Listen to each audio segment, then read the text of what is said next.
साथियों, मैं आज आप लोगों से पर्यावरण, प्राणायाम, प्राणवायु तथा पौधों एवं वृक्षों के डायनेमिक्स पर बात करना चाहता हूं। सबसे पहले वृक्षों की बात। कनाडा में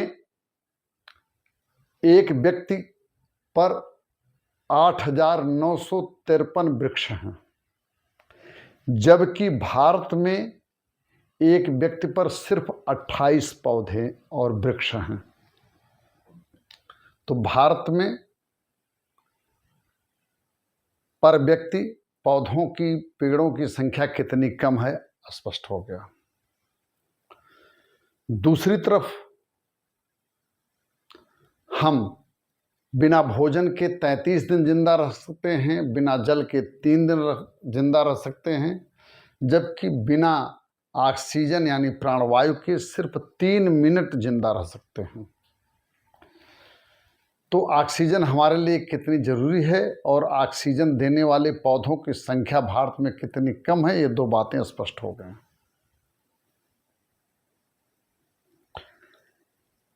एक तीसरा एंगल भी है कि दुनिया में मनुष्यों के लंग्स की कैपेसिटी जो बनाई गई है वह 4.5 लीटर के लिए बनाई गई है, 4.5 लीटर के लिए बनाई गई है, जबकि भारत में औसत व्यक्ति की लंग कैपेसिटी यानी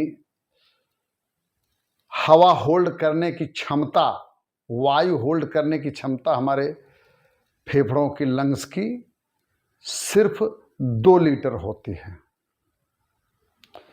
जो स्पोर्ट्समैन होते हैं उनकी 3-4 लीटर होती है, और महिलाओं की तो 2 लीटर से भी कम 1.5 लीटर ही होती है वाइटल कैपेसिटी, वायु होल्ड करने की। और हवा का सिर्फ 20% ही ऑक्सीजन होता है, और वह 20% ऑक्सीजन भी प्रदूषित होता है पर्यावरण प्रदूषण के नाते, उद्योग धंधों के नाते, एमिशन के नाते, तरह तरह के प्रदूषण के नाते। तो एक तो हमारी कैपेसिटी कम है वायु होल्ड करने की लंग्स में, दूसरे हमारे पास ऑक्सीजन पैदा करने वाले जो उसके मेन सोर्स हैं पेड़ पौधे, वह ही बहुत कम हैं। तो हमारे लिए प्राणवायु यानी ऑक्सीजन कितनी जरूरी हो गई है।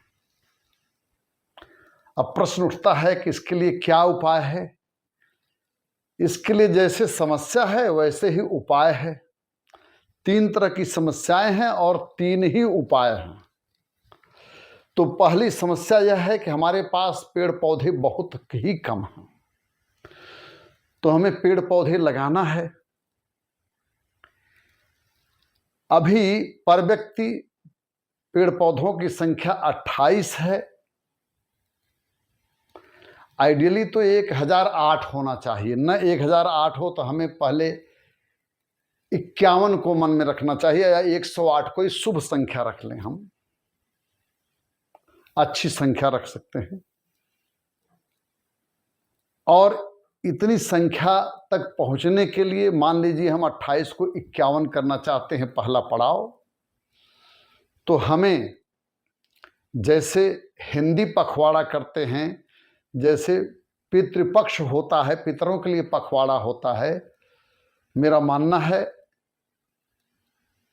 कि आषाढ़ की जो पूर्णिमा है तब से शुरू करके 15 दिन का एक पखवाड़ा होना चाहिए पेड़ पौधे लगाने का, क्योंकि बरसात की सीजन में पेड़ पौधों के लगने का, उगने का और ग्रो करने का चांस सबसे ज़्यादा होता है।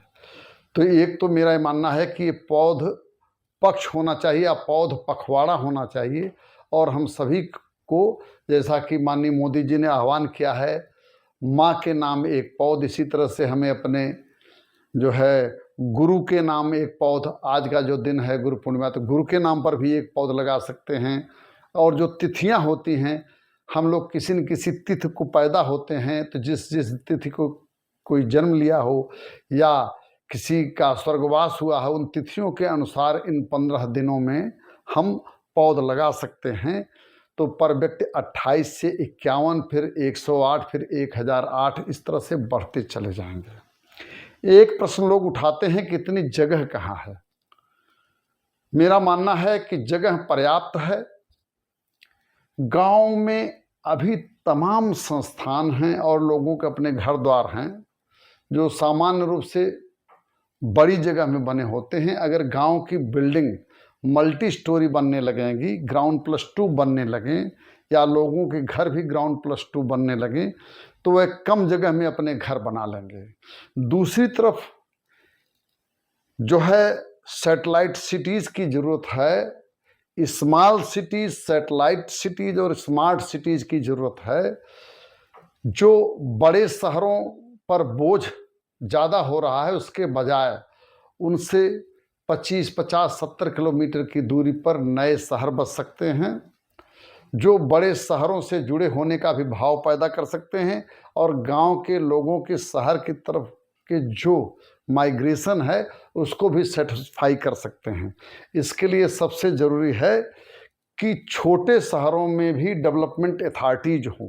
जैसे बड़े शहरों के लिए है लखनऊ डेवलपमेंट अथॉरिटी, इसी तरह से सुल्तानपुर के लिए भी सुल्तानपुर डेवलपमेंट अथॉरिटी हो सकती है।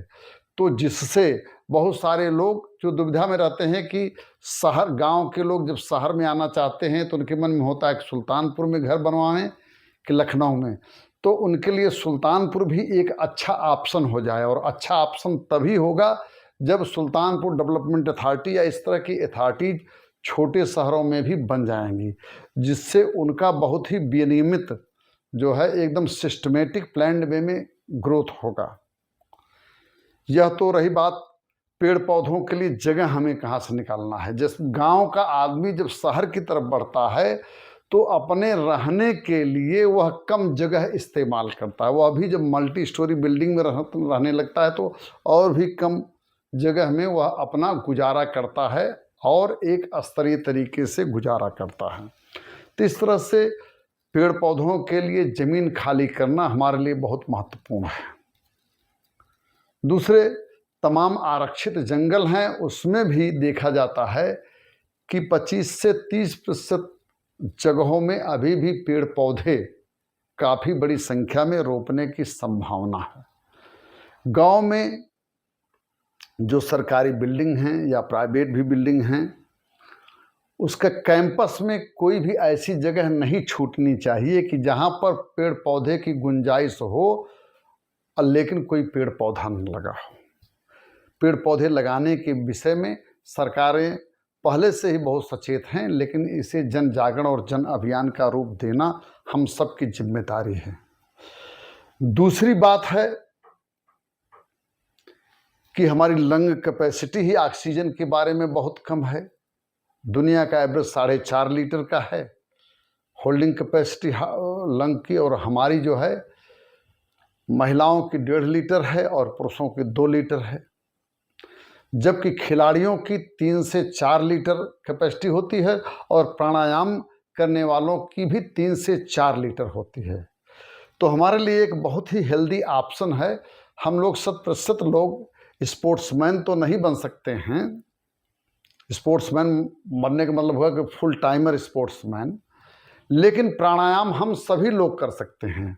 और महिलाओं के लिए तो दौड़ धूप वाली एक्सरसाइज करने के बजाय प्राणायाम और भी बहुत ही सटीक होता है और इसके लिए बहुत आराम से हम लोग कर सकते हैं। तो हमने देखा है कि दुनिया में जब कोई बड़े खेल होते हैं, राष्ट्रमंडल खेल हुए या यूँ कहिए ओलंपिक के खेल होते हैं, तो भारत के खिलाड़ियों का परफॉर्मेंस जो खराब होता है उसके बारे में यह बार बार एक कारण उभर करके आता है कि भारतीय खिलाड़ियों का स्टेमिना अन्य देश के खिलाड़ियों की तुलना में कम होता है। भारत के बजाय हम इंडियन सब कॉन्टिनेंट कहें तो और अच्छा होगा।